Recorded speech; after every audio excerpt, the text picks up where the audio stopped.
नमस्कार बंधुओं, मंगल भवन चैनल में आप सभी का बहुत बहुत स्वागत। मंगल भवन की ओर से मैं आचार्य रामानंद, माता पिता गुरुजनों को प्रणाम, आप सबको सादर जय सिया राम।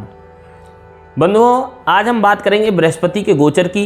1 मई को बृहस्पति राशि परिवर्तन करने वाले हैं, गोचर में राशि परिवर्तन करेंगे और मेष राशि से वृषभ राशि में परिवर्तन करके जाएंगे। अभी तक मेष राशि में बृहस्पति का गोचर था, वृषभ राशि में जाएगा। तो वृषभ राशि में जाने के बाद कर्क राशि वालों के लिए बृहस्पति क्या फल देने वाले हैं, आज के इस वीडियो में हम ये चर्चा विस्तार से करने वाले हैं। तो आइए, अभी तक जिन्होंने हमारे चैनल को सब्सक्राइब नहीं किया है तो प्लीज़ सब्सक्राइब जरूर कर लें और लाइक करें, कमेंट करके अपनी सलाह साझा करें और हमारी बताई हुई बातों को फॉलो ज़रूर करें। तो आइए हम इस वीडियो को आरंभ करते हैं। सबसे पहले हम बात करें, बृहस्पति देव आपके राशि से एकादश भाव यानी 11वें घर में रहेंगे, 11वें भाव में जाएंगे। और 11वें भाव में जाएंगे तो एकादश भाव जो होता है वो आपकी इच्छा पूर्ति, आपके मनोरथ पूर्ण करने वाला भाव होता है, जहां आपकी डिजायर्स पूरी होती हैं। एकादश भाव में बृहस्पति क्या कोई भी ग्रह बैठता है तो ज़्यादातर बहुत अच्छे फल देता है।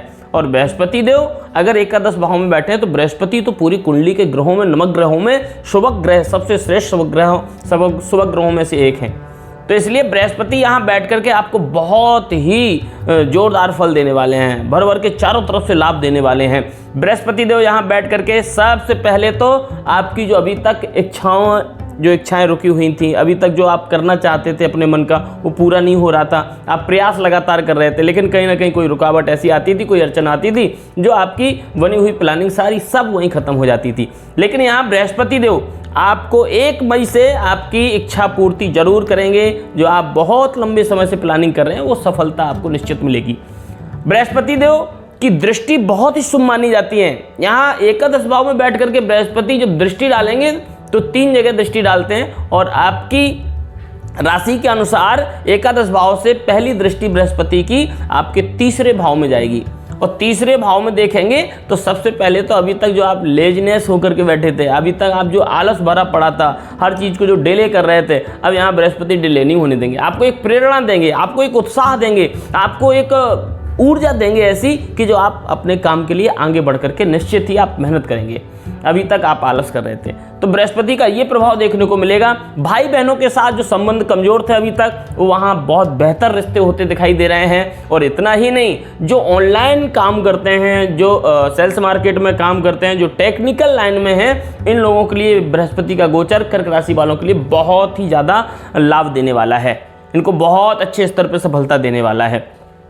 यही बृहस्पति की दूसरी दृष्टि देखी जाए तो दूसरी दृष्टि आपके पंचम भाव में जाती है। पंचम भाव को जब बृहस्पति देखते हैं तो पंचम भाव में जिनकी संतान बाहर कोई एजुकेशन की तैयारी कर रही है या कोई नौकरी आदि की तैयारी कर रही है तो निश्चित ही आपको ये शुभ सूचना, शुभ संकेत मिल सकते हैं।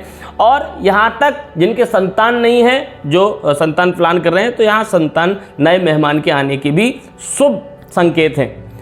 बृहस्पति देव पंचम भाव में दृष्टि डाल करके जो विद्यार्थी हैं कर्क राशि वाले विद्यार्थी, आप तैयार हो जाइए। बस आपको जम करके मेहनत करनी है, आगे बढ़ना है, आपको सफलता आपके कदम चूमेगी। यहाँ बृहस्पति देव आपको निश्चित ही सफल होने से कोई नहीं रोक सकता। बृहस्पति देव आपका इस तरह सपोर्ट करने वाले हैं। हाँ, अभी तक आप प्रेम विवाह के लिए कई बार विचार कर रहे थे, आप बहुत कंफ्यूज थे, यहाँ कन्फ्यूजन नहीं रहेगा, बल्कि ऐसे में आपका ये भी मनोरथ निश्चित पूर्ण हो सकता है कि आप अपने किसी रिलेशनशिप को मैरिड में कन्वर्ट कर लें। ये भी स्थिति अच्छी होती दिखाई दे रही है।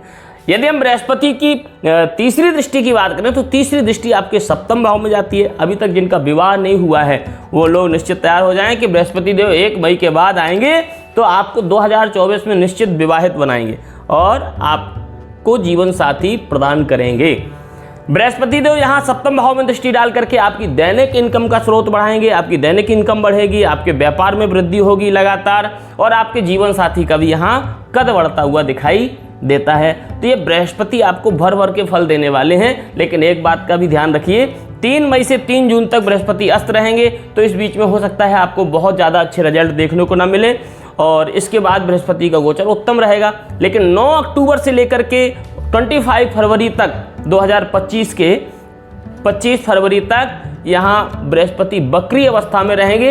ऐसी वक्र अवस्था में बृहस्पति देव आपको हो सकता है कि थोड़ी फाइनेंस को लेकर के आपकी इनकम में रुकावट हो, आपके कामों में रुकावट हो, थोड़ी सी आपको परेशानी दे सकते हैं। कई बार आपको उच्चाटन हो सकता है अपने काम से, कई बार आपका मन नहीं लग रहा है अपने काम में, तो इस तरह की चीज़ें आपको बृहस्पति से देखने को मिल सकती हैं। तो उस समय के समय को ठीक करने के लिए या बृहस्पति देव की कृपा प्राप्ति करने के लिए आपको करना है एक काम। यह तो आप पुखराज धारण कर सकते हैं, पुखराज धारण करने की व्यवस्था नहीं है तो फिर आप विष्णु सहस्त्र नाम का पाठ करना आरंभ कर दीजिए। बृहस्पति देव आपके सारे मनोरथ पूर्ण कर देंगे। यदि आप अपने बारे में कुछ और विशेष जानना चाहते हैं तो आप हमारे दिए गए नंबरों पर संपर्क करके सीधा हमारे साथ जुड़ करके अपनी कुंडली का विश्लेषण करवा सकते हैं। अगले वीडियो में फिर मुलाकात होगी, तब तक के लिए जय श्री राधे, जय श्री श्याम।